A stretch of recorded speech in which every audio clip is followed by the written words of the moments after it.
And ఇదే అది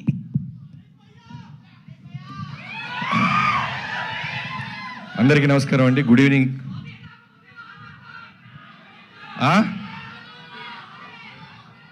ఒకటి చెప్పండి.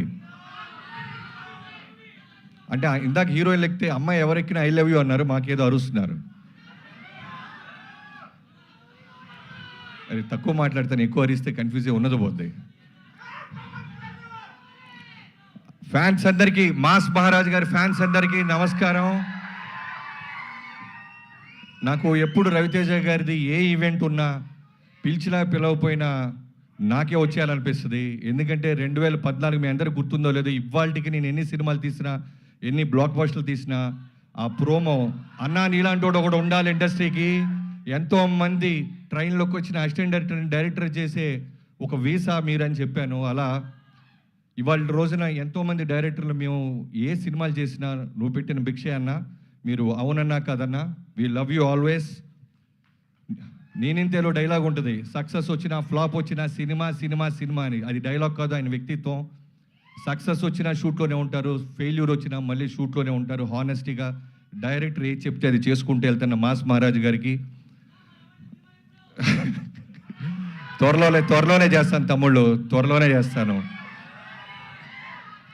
గ్యాప్ లేకుండా దూసుకుంటూ వెళ్ళిపోతున్నారు ఆయన. ఏదో ఒక గ్యాప్లో అప్లికేషన్ పెట్టి వచ్చేస్తాను. సో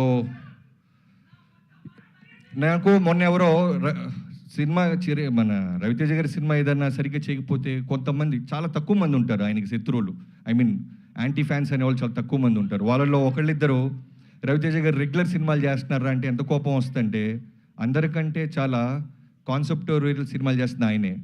షాక్ కానీ, నా ఆటోగ్రాఫ్ కానీ, శంభో శివ శంభో కానీ, ఎంతో సినిమాలు ఆయన ప్రయత్నిస్తానే ఉన్నాడు. ఆ సినిమాలు కనుక మనం నిజంగానే పెద్ద ఫిగర్లు చేసుంటే నిజంగానే కమర్షియల్ సినిమాలతో పాటు అవి కూడా ప్యారలల్ చేసి ఉండేవాళ్ళు. కమింగ్ టు దిస్ ఈ ఫిల్మ్, కిషోర్ తిరుమల డార్లింగ్, తను నా పవర్ సినిమాకి ఫస్ట్ టైం నాకు రవితేజ గారి సినిమా అవకాశం ఇచ్చినప్పుడు భయంగా ఉండేవాడిని. ప్రతి ఒక్కరికి పురిటి నొప్పులు అంటారు చూసారా, ఒక డెలివరీ పెయిన్స్, ఒక బేబీని డెలివరీ చేసినంత భయం, ఫోకస్డ్ ఉంటుంది. ఆ టైంలో నాకు డైలాగ్స్కి హెల్ప్ చేసిన కిషోర్ ఇప్పటికీ మర్చిపోయిన. Thank you so much darling. మీ అందరికీ తెలుసో తెలీదో చాలా జ్వరంతో ఉన్నాడు, అయినా సరే ఒక డైరెక్టర్ ఈ సినిమాని ముందు తీసుకెళ్లాలని అతను డ్యాన్స్ చేస్తుంటే నిజంగానే bottom of my heart we love you darling.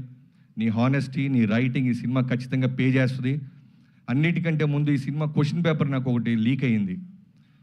జనరల్గా ఒక ఆ వ్యక్తి పేరు ఇప్పుడు చెప్పను, బ్లాక్ బస్టర్ అయిన తర్వాత చెప్తాను. మీ అందరికీ తెలిసిన వ్యక్తే. చాలా అంటే చాలా పక్కాగా చెప్తాడనమాట. నేను రవితేజ గారి సినిమా ఏది వచ్చినా ఫస్ట్ అన్నీ అడుగుతాను ఎలా ఉందని. అలాంటిది ఈ సినిమా రాత్రి చూడటం జరిగింది. అతను చాలా ఎక్స్ట్రాడినరీగా ఉందని చెప్పాడు. ఆ సినిమా ఖచ్చితంగా ఈ సినిమా బ్లాక్ బస్టర్ అంటానని ఇదే బెస్ట్ ఎగ్జాంపుల్. చాలా కాన్ఫిడెంట్గా చెప్తాను ఈ సినిమా బ్లాక్ బస్టర్ అవుద్ది. పూర్ణగా లోడింగ్ చేద్దాం. So coming to the heroines, ఇద్దరు అమ్మాయిలు చాలా బాగా చేశారు, ఆషికా గారు అండ్ డింపుల్ గారు. సంక్రాంతికి మీరు కూడా ఒక బ్లాక్ బస్టర్ని టేస్ట్ చూడబోతున్నారు. And coming to all the actors, మిగతా వాళ్ళందరికీ, సీనుకి, తారక్ పొన్నప్ప గారికి అందరికీ. అండ్ టెక్నీషియన్స్ గురించి వస్తే మూరెళ్ళ గారు, నేను మూరెళ్ళ అన్న ప్రసాద్ అన్న అంటుంటున్న వెంకీ మామకి చేశారు. ఈ సినిమా ముందు ఒకే మాట చెప్పాడు, రవితేజ గారిని అన్ని సినిమాల్లోకి అందంగా చూపించబోతున్నాను తమ్ముడు అని. అది రిఫ్లెక్ట్ అవుతుందన్న. అండ్ ఆర్ట్ డైరెక్టర్ ప్రకాష్ గారికి, ప్రకాష్ గారు సంక్రాంతికి ఎన్ని సినిమాలు ఉన్నాయి మన లిస్ట్లో, మీది భీమ్స్కి. So I wish you all the best Bheems. ఒక పక్క చిరంజీవి గారి సినిమా పాటలు బ్లాక్ బస్టర్ అయినాయి, అలానే ఈ సినిమాలో పాటలన్నీ బ్లాక్ బస్టర్ అవుతున్నాయి. ఎప్పుడో నేను మణి శర్మ గారిని చూసేవాళ్ళం, ఒకే సీజన్లో ఒకే సంక్రాంతికి ఒక మ్యూజిక్ డైరెక్టర్కి ఇన్ని సినిమాలు రావటం, తర్వాత నిన్నే చూస్తున్నాను. I wish you all the best.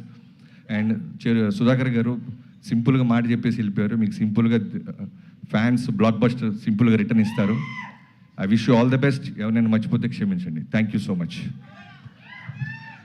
Thank you so much.